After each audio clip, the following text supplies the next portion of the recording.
Hello दोस्तों, नमस्कार। मेरे YouTube चैनल जियो जी के ग्राफी में आपका स्वागत है। दोस्तों, इस वीडियो में हम पिछले वीडियो के बचे हुए भाग को कंप्लीट करेंगे। दोस्तों, इस वीडियो में आगे बढ़ने से पहले आपसे निवेदन है कि आप मेरे YouTube चैनल को सब्सक्राइब करें, लाइक करें तथा दोस्तों के साथ शेयर करें। तो चलिए दोस्तों, आगे बढ़ते हैं। पहला क्वेश्चन ये है, अष्टाध्यायी किसकी रचना है? पहला है पाणिनि, कौटिल्य, विष्णुगुप्त, इनमें से कोई नहीं। दोस्तों, इसका सही उत्तर है पाणिनि। पाणिनि ने ही अष्टाध्यायी की रचना की। दोस्तों, अष्टाध्यायी की विशेषता क्या है, आइए देख लेते हैं। दोस्तों, अष्टाध्यायी की रचना पाणिनि ने की थी। अष्टाध्यायी संस्कृत व्याकरण की पहली पुस्तक है। इसमें मौर्य युग के पहले का इतिहास तथा मौर्य युग के समकालीन राजनीतिक व्यवस्था की जानकारी प्राप्त होता है। दूसरे और तीसरे ऑप्शन के लिए दोस्तों, अर्थशास्त्र के लेखक आचार्य चाणक्य को ही कौटिल्य, विष्णुगुप्त कहा जाता है। दोस्तों, दूसरा क्वेश्चन है, चचनामा के लेखक हैं कौन थे? पहला ऑप्शन आता है अली कौफी, दूसरा अली अहमद, तीसरा मुमताज पाठन। दोस्तों, इसका सही उत्तर है अली अहमद। तो क्या है? इसका सही उत्तर है अली अहमद। दोस्तों, इसका एक्सप्लेनेशन देख लेते हैं। दोस्तों, चचनामा के लेखक अली अहमद हैं, मैंने अभी बताया। इसमें सिंध विजय का वर्णन किया गया है। इसमें 680 ईस्वी पूर्व से 718 ईस्वी पूर्व के इतिहास के बारे में बताया गया है। दूसरे ऑप्शन के लिए अली कौफी 8वीं शताब्दी की ये पहले अनुवादक थे। ठीक है दोस्तों। तो दोस्तों, बढ़ते हैं अगले क्वेश्चन की तरफ। इंडिका किसकी रचना है? Seleucus Nicator, Megasthenes, Dionysius, Strabo. दोस्तों, इसका सही उत्तर है मेगास्थनीज। चलिए दोस्तों, इसका एक्सप्लेनेशन देख लेते हैं। दोस्तों, इंडिका के लेखक मेगास्थनीज हैं, सही बात है। मेगास्थनीज सेल्यूकस निकेटर के राजदूत थे। चंद्रगुप्त मौर्य के राज दरबार में आए थे। इन्होंने अपनी पुस्तक इंडिका में मौर्य समाज की एवं संस्कृति के विषय में लिखा है। डायोलिसियस मिस्र ने टॉलमी फिलाडेल्फियस का राजदूत था, जो अशोक के राज दरबार में आया था। चलिए दोस्तों, आगे बढ़ते हैं। चौथे क्वेश्चन है, भारत का भूगोल किसकी रचना है? फर्स्ट ऑप्शन है प्लूटार्क, इतिसंग, टॉलमी, इनमें से कोई नहीं। दोस्तों, इसका सही उत्तर है टॉलमी। चलिए दोस्तों, इसका एक्सप्लेनेशन देख लेते हैं। दोस्तों, टॉलमी ने ही 2री शताब्दी में भारत के भूगोल नामक पुस्तक लिखी, सही है। प्लूटार्क यूनानी इतिहासकार था, जीवन लेखक, निबंधकार थे। उनकी 2 कृतियां प्रसिद्ध हैं। कौन कौन सी? पैरेलल लाइव्स, दूसरा है सोरालिया। ठीक है दोस्तों, ये 46 ईस्वी से 120 ईस्वी तक रहे भारत में। तो दोस्तों, आगे बढ़ते हैं 5वां क्वेश्चन की तरफ। नेचुरल हिस्ट्री बुक किसने लिखी थी? ठीक है दोस्तों, फर्स्ट ऑप्शन है प्लिनी ने, दूसरा है मार्को पोलो ने, तीसरा है अलेक्जेंडर कनिंघम ने, चौथा है बोगजकोई ने। दोस्तों, इसका सही उत्तर है प्लिनी ने। ठीक है, इसका एक्सप्लेनेशन देख लेते हैं। दोस्तों, नेचुरल हिस्ट्री के लेखक प्लिनी हैं। इन्होंने पहले शताब्दी में ये पुस्तक लिखी थी। इसमें भारतीय पशुओं, पेड़ पौधों, खनिज पदार्थों आदि के बारे में विवरण मिलता है। ठीक है। मार्को पोलो 13वीं शताब्दी के अंत में पांडियन देश की यात्रा पर आए थे। उनका विवरण पांडियन देश के इतिहास के अध्ययन के लिए बहुत उपयोगी है। ठीक है।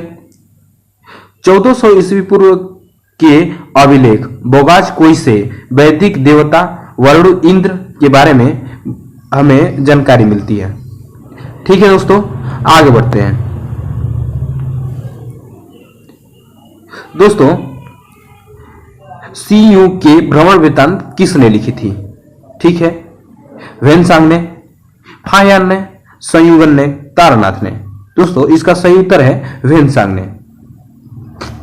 चलिए दोस्तों, अधिक जानकारी के लिए इसका एक्सप्लेनेशन देखते हैं। ठीक है दोस्तों, सीयू की पुस्तक के लेखक वेनसांग हैं। यह हर्षवर्धन के शासनकाल में भारत आए थे। यह 629 में चीन से प्रस्थान किया तथा 1 साल के कड़ी मेहनत के बाद भारत के राज्य कपिसा पहुंचे। यह भारत में 15 वर्षों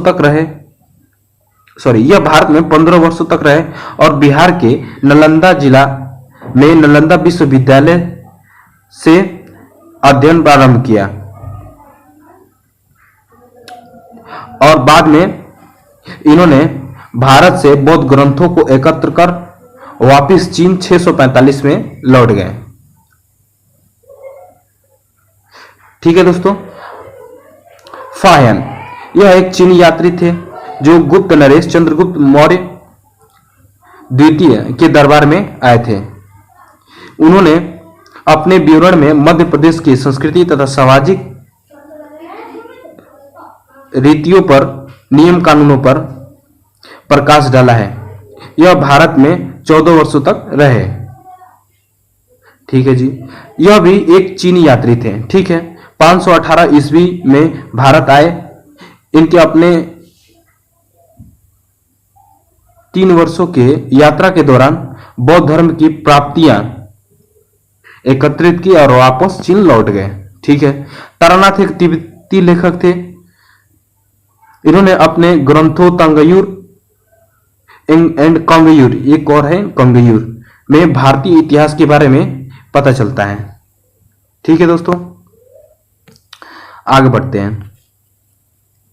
दोस्तों, यात्रा वृत्तांत रेहला किसकी रचना है? फर्स्ट ऑप्शन है इब्ने बतूता, अरस्तु, अल बरूनी और इनमें से कोई नहीं। दोस्तों, इसका सही उत्तर है इब्ने बतूता। अधिक जानकारी के लिए एक्सप्लेनेशन देख लेते हैं। दोस्तों, रेहला यह एक यात्रा वृत्तांत है जिसके लेखक इब्ने बतूता हैं। अल बरूनी महमूद गजनी के शासन के साथ भारत आया था। उन्होंने अपनी किताब उल हिंद या फिर तहकीक हिंद में राजपूत कालीन समाज, धर्म, रीति रिवाज आदि पर सुंदर प्रकाश डाला है। ठीक है, अरस्तु एक यूनानी लेखक थे। इनकी जीवन काल 384 ईसा पूर्व से 322 ईसा पूर्व के मध्य था। प्लेटो इनके गुरु तथा सिकंदर इनके शिष्य थे। इनका जन्म स्टेगेरिया नामक स्थान में हुआ था। ठीक है दोस्तों,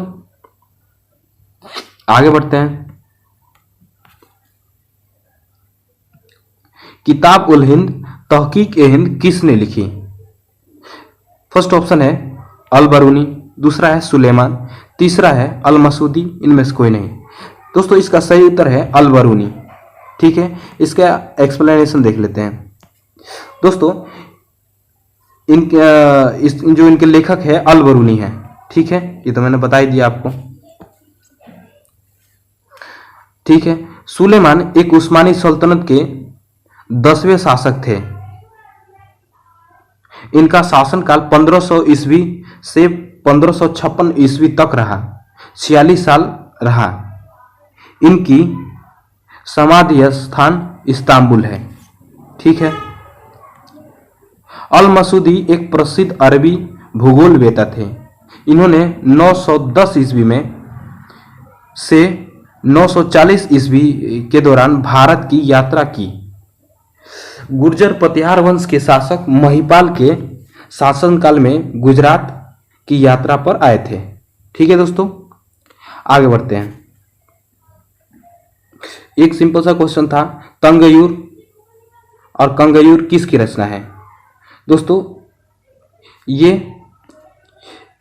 ये रचना तारानाथ की है। तारानाथ की नहीं, ये गलत लिखा गया, तारानाथ की है।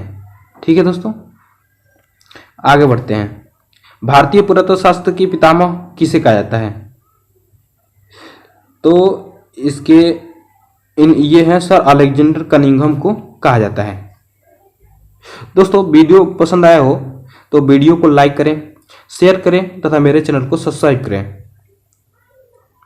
धन्यवाद।